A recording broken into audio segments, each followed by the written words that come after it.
halkani waa bartamaha magaalada Hargeysa waxaa ku ganacsada dhalinyaro tiro badan dhalinyaradaas oo badankooda ay kaga ganacsadaan ama ay ku iibiyaan ganacsiyo kala duwan kuwani waa qaar kamid ah ganacsatada yar sida xoogga ugu soo badanaya magaalada iyagoo ay la kulmaan dhibaatooyin badan haddana ma aha mid ay ganacsigooda sii yareeyaan sidoo kale waxaan wax ka weydiinay faa'iidooyinka ay ka helaan iyagoo ka hadlayana waa kuwan magacaygu Cabdisalaan Khadar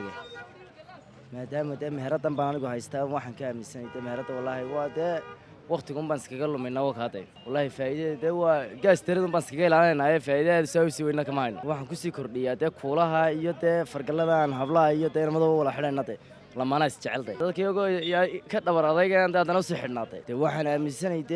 baloodhoon baan haysanay waan sii weynaa shaqada hadaan baloodho helayna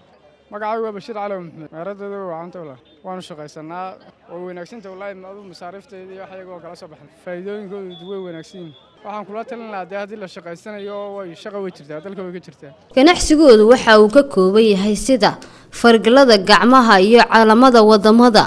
iyagoo ay markaas ku iibiyaan kooryomo magacaygu waa Mawlid Cabdi Axmed meheradooda wallahi way socotaa aad faa'iidadeeda aad bay wanaagsan tahay wax badan oo soo saartaa wallahi waan ka faa'iiday meherad kale aan ka faa'iiday may wallahi dhibaatooyin saas ma aragno laakiin inkastoo suuq iska wallahi way jecelyaan calanka Soomaaliland iyo dadka maxallar ay dibadda joogo isaguna aad u jecel calamadan iibino waxa kamid ah Soomaaliland Djibouti Canada Turkey ado calamaan badan iibinaayaan ku jirin Soomaaliya iyo Puntland waxaan kula talinayaa wadanka shaqada taalaay shaqaystaan daawadayaal intaas waxaynu ugu soo gabagabay barnaamijkeena ganacsiga oo ka daawataan True Cable TV barnaamijka waxa ay soo saartaan aniga asagan Maxamed Fuxaali intaan barnaamijka xiga ku kulmi doono waxaan idin tagaynaa fi amaanillah.